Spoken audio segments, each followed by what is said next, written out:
आमच्या बीड जिल्ह्यामध्ये गेल्या आठवड्यापासून खूप भयानक घटना घडलेली आहे आणि फलटणला आमच्या बीड जिल्ह्याची कन्या उच्च सुशिक्षित डॉक्टर संपदा मुंडे ह्या मुलीनं आत्महत्या केलेली आहे असं दाखवलं जातंय, पण ती आत्महत्या नसून तो मर्डर आहे असं आम्हाला वाटतंय। आणि आता आम्हाला पण भीती वाटायली की आमचे लेकरं बाळ बीड जिल्ह्यातले बाहेर शिकायला पाठवावेत की नाही।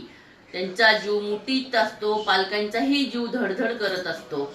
ज्यावेळेस आमच्या मुलं बाहेर शिकायला असतात त्यावेळेस जेव्हा अशा घटना घडतात, आई वडील त्यांना लहानाचे मोठं करतात आणि मोठे झाल्याच्या नंतर त्यांची डेड बॉडी जर आमच्या हातात येत असेल तर आम्ही लेकरांना शिकवावं की नाही हा प्रश्न पण आम्हाला पडलेला आहे।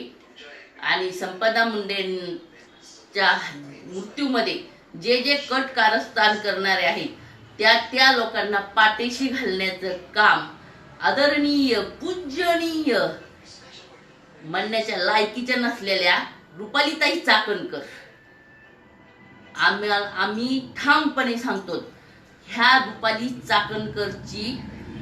चाकणकरचं पद काढून घ्या। त्या पदाला योग्य नाही येत। त्या पदावर सामाजिक कार्यकर्त्या, सुशिक्षित सामाजिक कार्यकर्त्या बसवा। राजकारण्यांना बसवल्यामुळे हे सगळं घडत आहे। कुणी दिला हो ह्या रुपालीताईला अधिकार? कुणी दिला हो मेलेल्या डॉक्टरांच्या चरित्रावर बोलण्याचा? ती मुलगी मेली आहे आणि तिच्या चरित्रावर ह्या शिंतोडे उडत आहेत। इथून पाठीमाग पण त्यांनी वैष्णवी हगवण्याच्या प्रकरणात पण हेच केलं होतं, त्यांच्यावर तिच्या चरित्रावर शिंतोडे उडवले होते। महिला आयोग रुपालीताई तुम्हाला माहित आहे का नाही आम्हाला माहित नाही, पण आम्ही सांगतो महिला आयोग हे महिलांचं रक्षण करण्यासाठी स्थापन केलेला असतो, महिलांच्या चरित्रावर शिंतोडे उडवण्यासाठी नाही।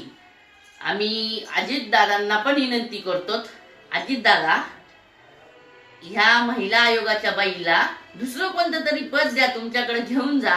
ह्या महिला आयोगावरून त्यांना काढून टाका, महिला आयोग हा बरखास्त करा।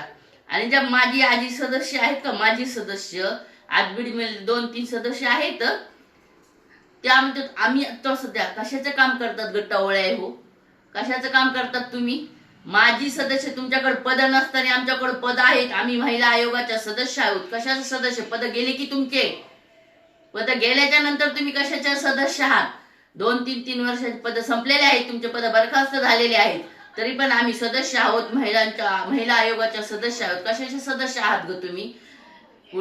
तुम्ही अजिबात तुमचे पद गेलेले आहेत, तुम्ही अजिबात लोकांना सांगत हिंडत जाऊ नका, तुम्ही अजिबात महिलांचे संरक्षण करत नाहीत, तुम्ही महिलांच्या संरक्षणासाठी नाही येतच।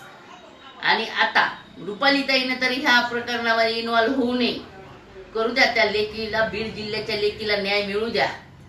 आणि अशा रुपालीताई तुम्हाला विनंती करतो, महिला म्हणून महिलांचा विचार करा हो, आरोपींकडून सुपारी घेऊन बर्बाद करू नका। मेलेली डॉक्टर, मृत डॉक्टर ज्या जगात नाही तिच्यावर तुम्ही तिच्या संशयावर शिंतोडे उडवता।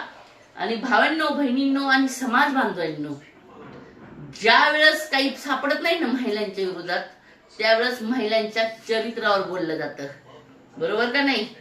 आणि तिचं चरित्र हनन करून तिचं खच्चीकरण केलं जातं। आणि असाच प्रकार हा डॉक्टर संपदा मुंडेंच्या घरच्यांवर चालू आहे की तिचं चरित्रावर बोलायचं आणि त्यांना मानसिक डिप्रेशन मध्ये सोडायचं। नमस्ते।